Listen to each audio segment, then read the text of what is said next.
सब मेरा सलाम नमस्कार सत श्री अकाल जोहार। एक्सप्रेस विज़न में मैं आप सभी का स्वागत करता हूं। बिहार में चुनाव जारी है जिसका पहला चरण हो चुका है और इस पहले चरण में जो मामला सामने नज़र आए हैं वो वाकई सोचनीय है और चिंताजनक है। पहली बात तो ये है कि इस बार बिहार की जनता वाकई परिवर्तन चाहती है। तेजस्वी यादव और राहुल गांधी के सभा में जिस तरह से आम जनता ने जो अपना रिएक्शन दिया है वो रिएक्शन साफ तौर पे ये बता रहा है कि इस बार सत्ता परिवर्तन होगा। उसके अलावा वोट चोरी का जो मुद्दा राहुल गांधी ने उठाया, चुनाव से एक दिन पहले जिस तरह से उन्होंने सबूत पेश किए वो सबूत चौंकाने वाले थे, जिसमें ब्राजीलियन मॉडल जो है उसकी तस्वीर को लगभग 22 जगह पेश किया गया, यानी कि 22 बार चुनाव देने के सबूत हैं। और चुनाव आयोग से ये सवाल किया गया, चुनाव आयोग गोल मटोल बातें कर रहा है और ज्ञानेश कुमार ने इसका जवाब नहीं दिया। तो एक तरह से चुनाव आयोग हाशिए पे है। जहां जवाब देने की बारी ज्ञानेश कुमार की है वहां पर भाजपा के लोग जवाब देने के लिए प्रेस कॉन्फ्रेंस करते हैं। तो यहाँ पर जो सबसे पहली बात है कि जो वोट चोरी का मुद्दा आया, यहाँ तक कि राजनाथ सिंह ने भी इसे नकारा कि राहुल गांधी जो है वो झूठ बोल रहे हैं।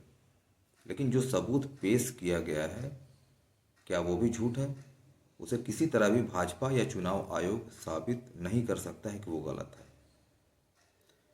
तो लोकतंत्र जो है वो तो जनता के ऊपर निर्भर करता है और जनता इस बात को अच्छी तरह समझ रही है। हर पॉलिटिकल पार्टी का अपने कैडर वोट होता है, वो उसको पढ़ते ही है, लेकिन आम जनता जो है वो किसी का कैडर नहीं होती है। वो देखती है कि कौन सी पार्टी हमारे लिए काम करने के लिए तैयार है, कौन सी पार्टी सही काम कर रही है और जो बुनियादी मुद्दा है उसको लेकर चल रही। तो ऐसे में तेजस्वी यादव, राहुल गांधी, ये सभी जो है बुनियादी मुद्दे पर बात करते हैं, रोजगार के मुद्दे पर बात करते हैं, पलायन के मुद्दे पर बात करते हैं। लेकिन भाजपा के पास सिर्फ एक मुद्दा घुसपैठिया का मुद्दा है जो काफ़ी पुराना मुद्दा है, क्योंकि केंद्र सरकार में भी भाजपा है और बिहार में 20 सालों से भाजपा की सरकार है। तो अगर घुसपैठिया का मामला आता है तो ये उसकी जिम्मेदारी है।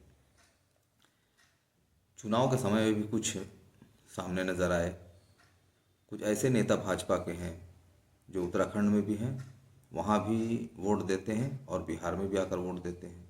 उस तरह के सबूत मिले हैं। उसके अलावा स्ट्रांग रूम में जो है वो लाइट को ऑफ कर दिया गया, वहाँ पर एक पिकअप वैन नज़र आया। ये सारे सबूत सोशल मीडिया पे वायरल है।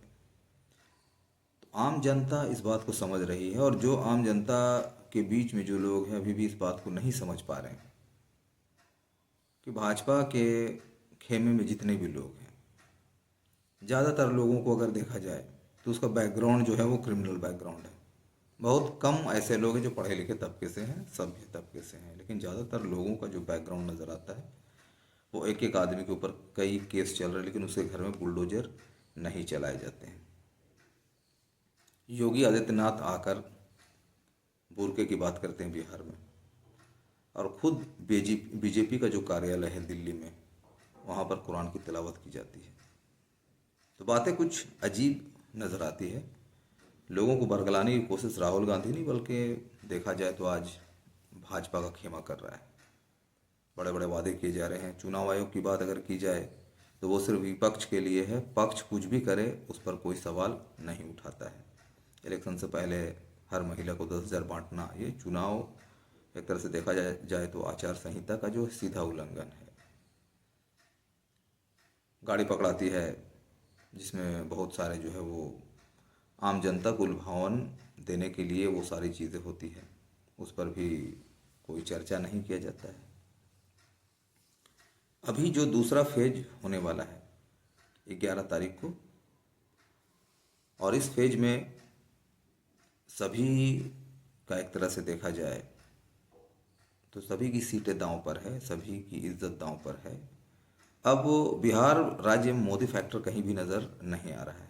और जहाँ तक नीतीश कुमार की बात की जाए तो आप सभी जानते हैं कि नीतीश कुमार को ये अच्छी तरह मालूम है कि अगर एनडीए के साथ उसकी दाल नहीं गलती है और अच्छे खासे विधायक उसके पास आ जाते हैं, अच्छी खासी सीटें आ जाती है जदयू की, तो वो कभी भी महागठबंधन में जाने से परहेज नहीं कर सकते हैं। और देखा भी जाए, हकीकत ये है कि महागठबंधन की शुरुआत नीतीश कुमार ने की थी। अलग बात है कि वो बाद में फिर पलटी मारकर एनडीए के खेमे में जा चुके हैं। दूसरा ये है कि बिहार का चुनाव क्यों महत्वपूर्ण है। ये सभी को मालूम है कि केंद्र की सत्ता में नीतीश और नायडू दो ऐसे बैसाखी हैं जो बीजेपी को सहारा देकर चले। एक भी बैसाखी अगर बीजेपी से हट जाता है तो सरकार गिर जाएगी। तो बिहार चुनाव का जो है रिश्ता सीधे तौर पर केंद्र से है। 11 तारीख का चुनाव आने वाला है और जनता को चाहिए कि अपने विवेक से काम ले। बिहार परिवर्तन मांग रहा है और जाहिर सी बात है कि सत्ता में हमेशा बने रहना का मतलब ये होता है कि वहाँ पर भ्रष्टाचार जो है वो चरम सीमा पर पहुँच जाती है। तो किसी भी दल का बहुत लंबे टाइम तक सत्ता में बने रहना वो ठीक नहीं है। जिस तरह से एक सरकारी जो है कर्मचारी जो होते हैं उनका ट्रांसफ़र लगातार होता रहता है, अगर उनका ट्रांसफ़र लगातार ना होता रहे तो वहाँ पर भी क्या होगा कि वो भ्रष्टाचार में लिप्त नज़र आएंगे। इसीलिए हमेशा ऐसा होता है कि उन्हें ट्रांसफ़र किया जाता है। तो उसी तरह सरकार है, आम जनता 11 तारीख को सोच कर समझ कर वोट दे, अपने वोट का सही यानी एक तरह से अधिकार को समझें और सही बटन दबाएं, ताकि जो सरकार बने वो उसके हक अधिकार की बात करे, पलायन रोजगार की बात करे और सरकार जो भी सत्ता में आए, और ख़ासकर सत्ता में आने के चांसेस ज़्यादातर तेजस्वी यादव के हैं। जिस तरह का रुझान बिहार में देखा जा रहा है, तो वो सरकार जो है वो धार्मिक मुद्दों पे बात नहीं करे। कहा भी जाता है कि अगर कोई शासक धार्मिक मुद्दों पर आम जनता को उलझा रहा है तो वो बेहतर शासक नहीं हो सकता। बहरहाल बिहार इलेक्शन है, मैं सभी को इसकी बधाई देना चाहता हूं कि पहले फेज में उन्होंने जो वोटिंग किया है वो प्रतिशत बहुत अच्छा रहा है और 11 तारीख को और मैं समझता हूं कि वोटिंग जो प्रतिशत रहेगा वो बहुत बेहतर रहेगा। जय हिंद, जय भारत।